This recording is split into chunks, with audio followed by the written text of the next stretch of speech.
साथीहरु सबैलाई नमस्कार छ है। आज म तपाईहरुलाई शीर्ष 68 नेपाली सेना अधिकृत क्याडेटको शैक्षिक योग्यता कति हुनुपर्छ, उमेर चाहिँ कति हुनुपर्छ भनेर बारेमा जानकारी गराउन गइरहेको छु। नेपाली सेना अधिकृत क्याडेटको नयाँ विज्ञापन खोल्न जम्मा 4 दिन मात्र बाँकी छ। साउनको चाहिँ अन्तिम शुक्रबार चाहिँ प्रकाशन हुँदैछ नयाँ भ्याकेन्सी चाहिँ। त्योभन्दा पहिला चाहिँ यसको शैक्षिक योग्यता कति हुनुपर्छ, उमेर चाहिँ कति हुनुपर्छ त्यो बारेमा तपाईहरुलाई जानकारी गराउन गइरहेको छु। क्याडेटको फर्म भर्नको लागि चाहिँ शैक्षिक योग्यता चाहिँ +2 पास गरेको हुनुपर्छ। त्यसको उमेर चाहिँ 18 वर्ष पुरा भएर 21 वर्ष ननागेको हुनुपर्छ। कुन चाहिँ साथीहरुले चाहिँ कुन जन्ममितिको साथीहरुले चाहिँ भर्न पाउँछ भन्दाखेरि 2062 4 महिनादेखि 2065 4 महिनासम्मको साथीहरुले चाहिँ +2 पास गरेको साथीहरुले चाहिँ यो फर्म भर्न पाउनुहुनेछ। त्यसैगरी ब्याचलर पास गरेको, स्नातक पास गरेको साथीहरुको अथवा विद्यार्थीहरुको सन्दर्भमा 18 वर्ष पुरा भएर 24 वर्ष ननागेको हुनुपर्दछ।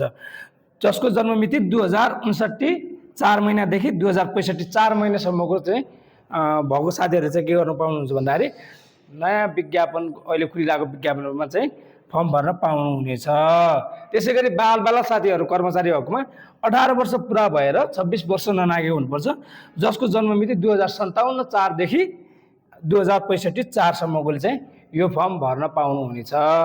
है साथीहरु, यति चाहिँ मैले तपाईहरुलाई जानकारी गराए नेपाली सेना अधिकृत क्याडेटको शैक्षिक योग्यता र यो भनेको तपाईको उमेरको बारेमा मैले जानकारी गराए।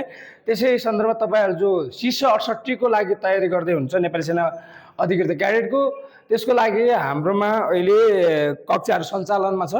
तपाईहरुले भौतिक कक्षा, अनलाइन कक्षा र फिजिकल ट्रेनिङ कक्षा अहिले चाहिँ उपलब्ध छ हामीसँग।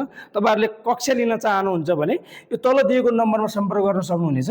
हाम्रो स्थान अथवा ठेगाना कहाँ रहेको छ भन्दाखेरि कीर्तिपुर काठमाडौँमा रहेको छ। नयाँ बजार ग्लोबल आइएमए ब्याङ्कको माथिल्लो फ्लोरमा रहेको छ। तपाईहरुले यहाँ आएर मजाले तपाईले दायाँ बायाँ केही नसोचिकन सिधै आएर एडमिसन गरेर क्लास लिन सक्नुहुनेछ। त्यसको लागि चाहिँ तपाईहरुले कहाँ आउनुपर्ने हुन्छ भन्दाखेरि नयाँ बजार ग्लोबल आइएमए ब्याङ्कको माथिल्लो तलामा। बाँकी जानकारी तपाईहरुलाई कुन ठाउँबाट भ्याकेन्सी खुल्दैछ, कुन प्रदेशबाट भ्याकेन्सी खुल्दैछ, कति खुल्दैछ, यो तपाईको विज्ञापन सार्वजनिक भइसकेपछि तपाईहरुलाई हामी अर्को भिडियोमा जानकारी गराउने छौं। त्यतिन्जेलसम्मको लागि चाहिँ हामी अहिले तपाईहरुमा छुट्टिन्छौं। अर्को भिडियोमा भेट्ने नै छौं। धन्यवाद साथीहरु।